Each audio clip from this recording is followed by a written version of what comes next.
Assalamualaikum warahmatullahi wabarakatuh. Ini adalah pertemuan ke-7 mata kuliah Statistika Pendidikan bersama saya Fitria Zana Kumala. Di pertemuan ke-7 ini kita akan membahas bagian akhir dari macam-macam ukuran dalam statistika, yaitu tentang ukuran dispersi yang akan meliputi materi tentang variansi dan koefisien variansi. Kita akan bahas pertama tentang variansi terlebih dahulu. Variansi merupakan kuadrat dari simpangan baku, di mana materi tentang simpangan baku telah kita bahas di pertemuan ke-6. Jadi jika sudah didapatkan nilai dari simpangan baku, untuk mendapatkan nilai variansi tinggal dikuadratkan saja nilai dari simpangan baku tersebut.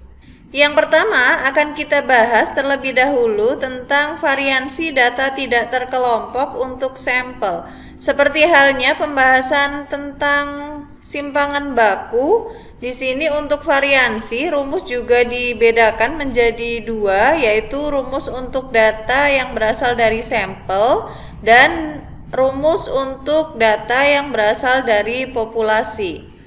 Di sini jika datanya tidak terkelompok dan berasal dari sampel, kita ingat-ingat rumus untuk simpangan bakunya atau S di sini adalah akar dari sigma xi min x bar dikuadratkan, di mana i berjalan dari 1 sampai n dibagi n dikurangi 1. Maka untuk mencari variansi untuk data tidak terkelompok untuk sampel tersebut tinggal dikuadratkan saja simpangan baku ini ya. Jadi kuadrat dari S yaitu S kuadrat itu adalah simbol untuk variansi dan tinggal kita kuadratkan saja kedua ruas, maka akan diperoleh S kuadrat sama dengan sigma xi min x bar dikuadratkan, di mana i berjalan dari 1 sampai n dibagi n dikurangi 1. S kuadrat di sini adalah variansi untuk sampel, xi adalah besarnya data ke i, x bar adalah min data, dan n adalah banyaknya data. Selanjutnya, rumus untuk variansi untuk data yang tidak terkelompok di mana datanya berasal dari populasi adalah sebagai berikut. Di sini kita ingat-ingat rumus untuk sigma atau simpangan baku untuk data yang tidak terkelompok di mana datanya berasal dari populasi adalah akar sigma xi min x bar dikuadratkan, di mana i berjalan dari 1 sampai n dibagi dengan n. Maka di sini variansinya tinggal kita kuadratkan saja kedua ruas sehingga diperoleh sigma kuadrat sama dengan sigma xi min x bar dikuadratkan, di mana i berjalan dari 1 sampai n dibagi n. Kita lihat keterangannya, sigma kuadrat di sini adalah variansi untuk populasi, xi adalah besarnya data ke i, x bar adalah min data, dan n adalah banyaknya data. Kita lihat contoh variansi untuk data yang tidak terkelompok. Di sini diketahui sekelompok data yaitu 25, 37, 28, 29, 35, 30, 21, dan 31. Yang ditanyakan adalah tentukan variansi data tersebut. Penyelesaiannya kita tulis apa yang diketahui. Di sini n-nya sama dengan 8 karena jumlah data tidak terkelompok yang diketahui tersebut ada 8 buah. Dan di sini saya tuliskan x1 sama dengan 21, x2-nya sama dengan 25, dan seterusnya sampai x8 yaitu 37. Di sini saya urutkan agar mempermudah penulisan saja. Yang ditanyakan adalah variansi dari data tidak terkelompok tersebut. Di sini karena datanya yang diketahui adalah data yang tidak terkelompok, maka di sini rumus yang digunakan adalah S kuadrat sama dengan sigma xi min x bar dikuadratkan, di mana i berjalan dari 1 sampai n dibagi n dikurangi 1. Kita tahu di sini bahwa jumlah data yang diketahui adalah 8, maka di baris yang kedua ini kita substitusikan n-nya sama dengan 8, sehingga S kuadrat dapat dituliskan sebagai sigma xi min x bar dikuadratkan, di mana i berjalan dari 1 sampai 8 dibagi 8 dikurangi 1. Kita uraikan di sini karena sudah kita tahu batas bawah dan batas atasnya, maka tinggal kita uraikan tanda sigma di sini karena sigma artinya penjumlahan, maka di sini diuraikan ketika i-nya sama dengan 1 sampai dengan i-nya 8 ya. Jadi S kuadrat dapat dituliskan sebagai x1 dikurangi x bar dikuadratkan ditambah x2 min x bar dikuadratkan dan seterusnya sampai x8 dikurangi x bar dikuadratkan dibagi penyebutnya di sini 8 dikurangi 1 yaitu 7. Kita perhatikan bahwa di baris terakhir ini kita membutuhkan x bar atau nilai rata-ratanya, maka di sini akan kita cari nilai x bar tersebut sebagai berikut. Kita ingat rumus untuk mencari nilai rata-rata untuk data yang tidak terkelompok ya. Sudah kita bahas di pertemuan yang lalu bagaimana cara mencari nilai rata-rata jika datanya tidak terkelompok. Rumusnya adalah x bar sama dengan sigma xi, di mana i berjalan dari 1 sampai n dibagi n. Di sini sama dengan, karena n-nya sama dengan 8, maka di sini bisa dituliskan sigma xi, di mana i berjalan dari 1 sampai 8 dibagi 8. Kita sudah tahu batas bawah dan batas atasnya. Batas bawahnya 1, batas atasnya 8, maka kita bisa uraikan dari 1 sampai 8. Di sini kita tuliskan x bar sama dengan x1 ditambah x2 dan seterusnya ditambah x8 ya. Di sini sampai x8 dibagi 8. Kita jumlahkan dari x1, x2 dan seterusnya sampai x8. Tinggal kita substitusikan saja ya. Berarti nilai x1 sampai x8 ini kita jumlahkan kemudian dibagi 8. Hasilnya adalah 236 dibagi 8 yaitu 29,5. Kita lanjutkan, setelah kita tahu nilai dari rata-rata data tidak terkelompok tersebut adalah 29,5, maka selanjutnya kita tinggal substitusikan saja ke dalam rumus yang telah tadi kita uraikan. Di sini S kuadrat sama dengan x1 min x bar dikuadratkan ditambah x2 min x bar dikuadratkan dan seterusnya sampai x8 min x bar dikuadratkan dibagi 7. X1 adalah data pertama tadi 21 ya. Berarti di sini 21 min x bar adalah nilai rata-rata yang telah kita cari yaitu 29,5 ya. Dikuadratkan ditambah x2-nya adalah 25 min 29,5, ini nilai rata-ratanya dikuadratkan. Dan seterusnya kita jumlahkan ya, dari x1 min x bar dikuadratkan sampai x8 min x bar dikuadratkan dibagi dengan 7. Kita selesaikan dulu di sini yang di dalam tanda kurung, kita sederhanakan 21 dikurangi 29,5 hasilnya adalah negatif 8,5. 25 dikurangi 29,5 hasilnya adalah negatif 4,5. 28 dikurangi 29,5 hasilnya adalah negatif 1,5 dan seterusnya sampai 37 dikurangi 29,5 yaitu 7,5.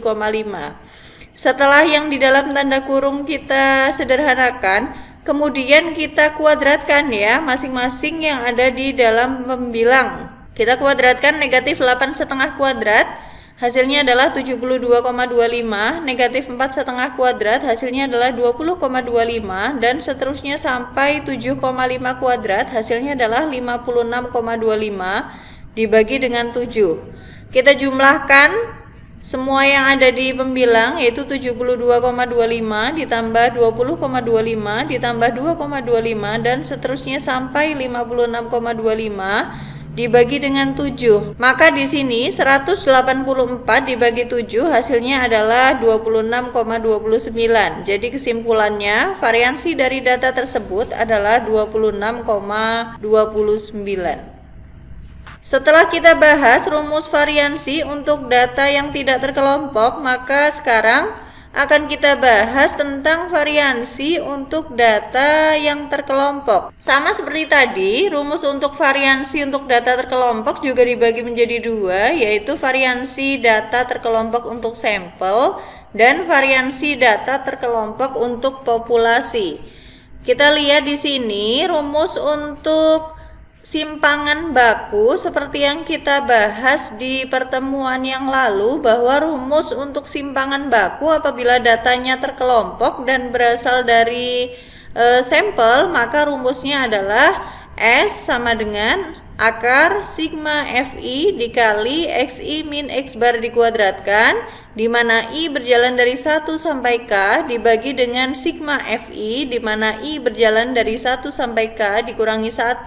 Maka untuk mencari variansi tinggal kita kuadratkan saja, karena variansi merupakan kuadrat dari simpangan bakunya. Sehingga di sini S kuadrat sama dengan sigma Fi dikali Xi min X bar dikuadratkan, di mana I berjalan dari 1 sampai K dibagi sigma Fi, di mana I berjalan dari 1 sampai K dikurangi 1. Kita lihat di sini keterangannya, S kuadrat adalah variansi untuk sampel, Fi adalah frekuensi kelas ke I, dan Xi adalah titik tengah kelas ke I. Selanjutnya akan kita bahas tentang variansi data terkelompok untuk populasi. Pada pertemuan yang lalu sudah kita bahas rumus untuk mencari simpangan baku apabila datanya terkelompok dan berasal dari populasi. Rumusnya yaitu sigma sama dengan akar sigma Fi dikali Xi min X bar dikuadratkan, di mana I berjalan dari 1 sampai K dibagi dengan sigma Fi, di mana I berjalan dari 1 sampai K. Maka jika kita akan mencari rumus variansi untuk data terkelompok apabila datanya berasal dari populasi, maka tinggal kita kuadratkan saja kedua ruas tersebut sehingga diperoleh di sini sigma kuadrat sama dengan sigma Fi dikali Xi min X bar dikuadratkan, di mana I berjalan dari 1 sampai K dibagi dengan sigma Fi, di mana I berjalan dari 1 sampai K. Kita lihat keterangannya di sini, sigma kuadrat adalah variansi untuk populasi, Fi adalah frekuensi kelas ke I, dan Xi adalah titik tengah kelas ke I. Selanjutnya, agar lebih mudah untuk memahami tentang variansi data terkelompok, maka kita lihat contoh berikut. Diketahui data pada tabel distribusi frekuensi berikut. Yang ditanyakan adalah tentukan variansi data tersebut. Kita lihat di sini tabel distribusi frekuensi dari data yang diketahui dalam soal ya. Jadi di sini ada 7 kelas interval, di mana di sini diketahui masing-masing interval dan frekuensi setiap kelas intervalnya. Akan kita cari di sini variansi dari data terkelompok yang tersaji dalam tabel distribusi frekuensi tersebut. Kita lihat penyelesaiannya. Kita tulis dulu apa yang diketahui dalam soal, yaitu di sini diketahui data pada tabel distribusi frekuensi sebagai berikut. Kita tulis saja tabel yang ada dalam soal. Kemudian tulis apa yang ditanyakan, yaitu variansi data terkelompok tersebut. Kita langsung tulis jawab ya. Kita selesaikan karena data yang diketahui merupakan data yang terkelompok, maka di sini rumus yang kita gunakan adalah S kuadrat sama dengan sigma Fi dikali Xi min X bar dikuadratkan, di mana I berjalan dari 1 sampai K dibagi sigma Fi, di mana I berjalan dari 1 sampai K dikurangi 1. Karena jumlah kelas intervalnya ada 7, maka di sini kita substitusikan nilai K-nya sebesar 7, sehingga di sini dapat kita tuliskan sigma Fi dikali Xi min X bar dikuadratkan, di mana I berjalan dari 1 sampai 7 dibagi dengan sigma Fi, di mana I berjalan dari 1 sampai 7 dikurangi 1. Karena sudah kita tahu batas bawah dan batas atasnya, yaitu di sini batas bawahnya adalah 1 dan batas atasnya adalah 7, maka kita bisa uraikan rumus variansi tersebut menjadi S kuadrat sama dengan F1 dikali X1 dikurangi X bar dikuadratkan ditambah F2 dikali X2 min X bar dikuadratkan dan seterusnya sampai F7 dikali X7 min X bar dikuadratkan. Ini karena tadi kelas interval yang diketahui adalah 7 kelas interval ya, sehingga di sini sampai kelas ke-7. Dibagi dengan di sini penyebutnya, kita jumlahkan dulu seluruh frekuensi dari kelas pertama sampai ke-7. Berarti di sini F1 ditambah F2 dan seterusnya sampai F7 dikurangi 1. Kita lanjutkan di sini. Kita akan mencari X bar atau nilai rata-rata dari data terkelompok tersebut. Kita ingat-ingat pada pertemuan yang lalu sudah kita bahas bagaimana cara untuk mencari rata-rata dari data yang terkelompok. Rumusnya adalah X bar sama dengan sigma Fi dikali Xi, di mana I berjalan dari 1 sampai K, dibagi dengan sigma Fi, di mana I berjalan dari 1 sampai K. Selanjutnya, karena jumlah kelas intervalnya ada 7, maka kita substitusikan nilai K-nya sama dengan 7, sehingga kita bisa tuliskan X bar sama dengan sigma Fi dikali Xi, di mana I berjalan dari 1 sampai 7, dibagi dengan sigma Fi, di mana I berjalan dari 1 sampai 7.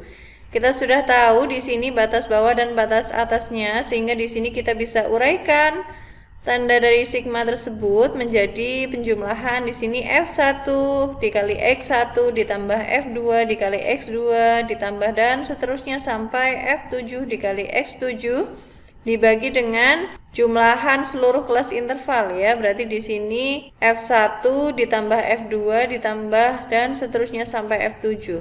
Ingat di sini Fi adalah frekuensi tiap kelas interval yang telah kita tahu, dan Xi adalah titik tengah kelas ke I, sehingga kita akan mencari titik tengah di setiap kelas pada tabel distribusi frekuensi tersebut. Bagaimana cara untuk mencari titik tengah setiap kelas interval? Kita ingat-ingat rumusnya adalah batas bawah ditambah dengan batas atas dibagi dengan 2. Maka di sini kita bisa cari ya titik tengah untuk kelas interval yang pertama, yaitu di sini batas bawahnya adalah 53 ditambah batas atas 59. 53 ditambah 59 dibagi 2. Hasilnya adalah 112 dibagi 2, yaitu 56. Untuk kelas kedua, 3 dan seterusnya sampai kelas ke-7, cara mencari titik tengah setiap kelas interval sama, yaitu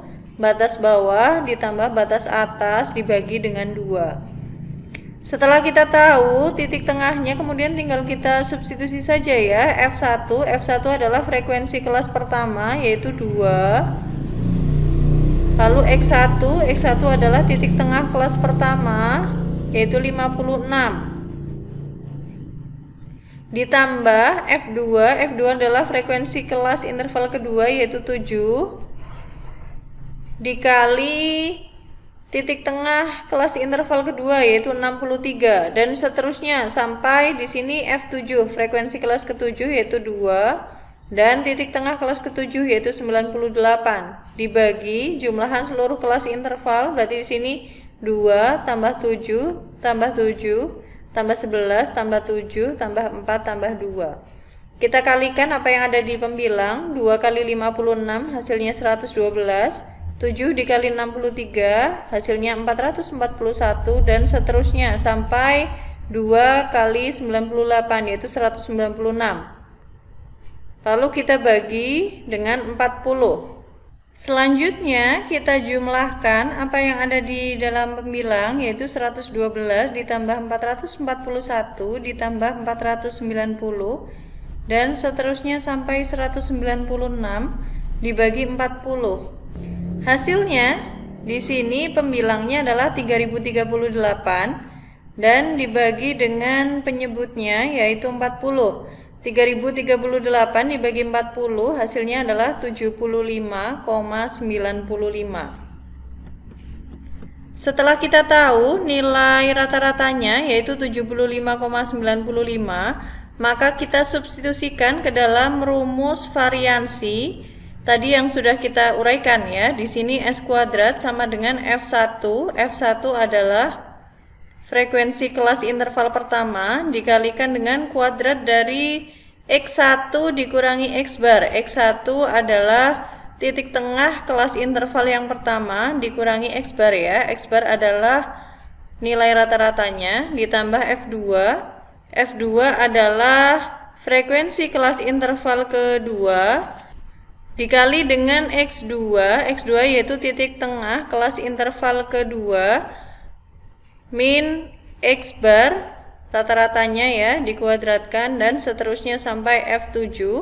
F7 ini adalah frekuensi kelas interval ke-7 dikali kuadrat dari X7. X7 adalah titik tengah kelas interval ke-7 dikurangi X bar dibagi dengan di sini F1 ditambah F2 dan seterusnya sampai F7 dikurangi 1.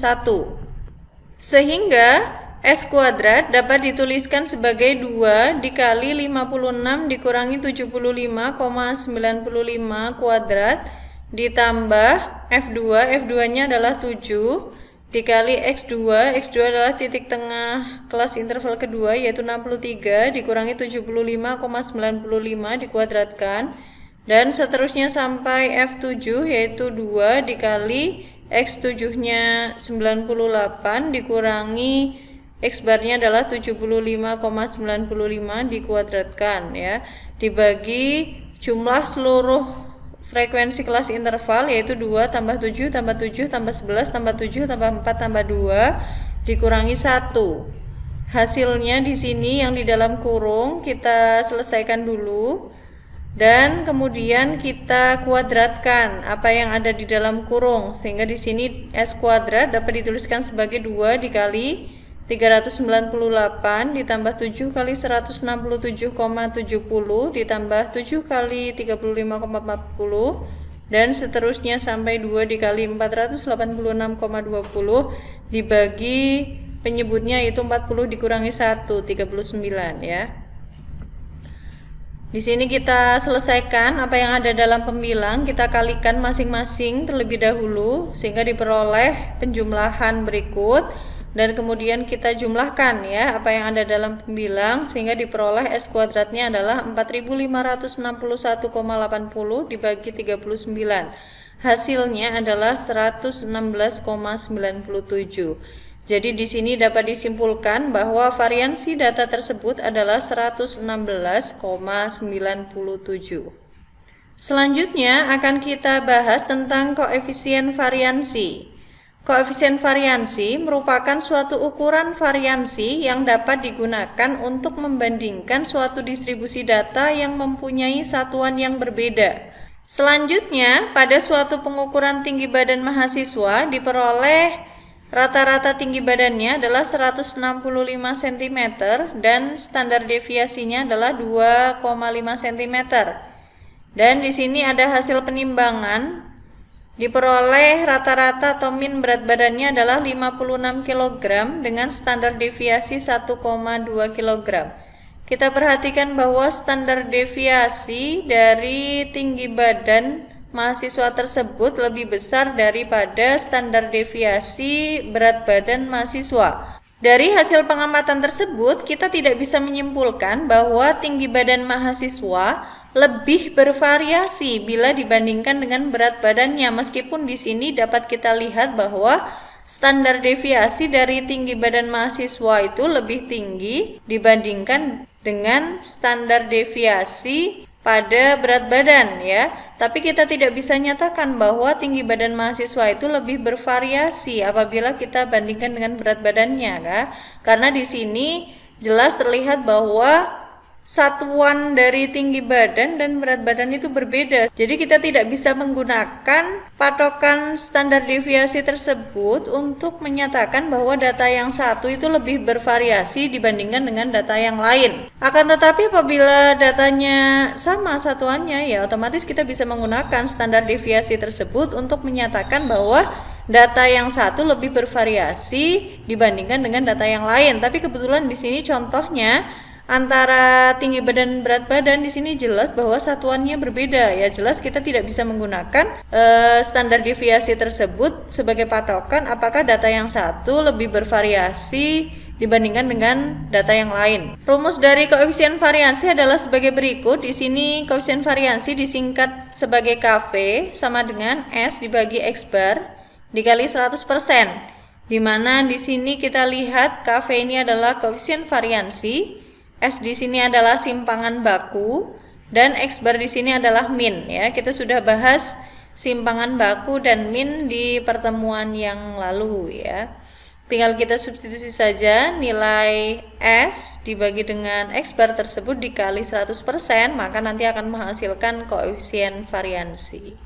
Kita lihat di sini di akhir perkuliahan terdapat 2 buah tugas yang harus kalian kerjakan. Silakan dikerjakan dan dikirimkan ke dalam Google Classroom. Sekian pertemuan ke-7 mata kuliah Statistika Pendidikan bersama saya. Mohon maaf apabila terdapat kesalahan. Kita berjumpa lagi di pertemuan ke-8. Terima kasih. Wassalamualaikum warahmatullahi wabarakatuh.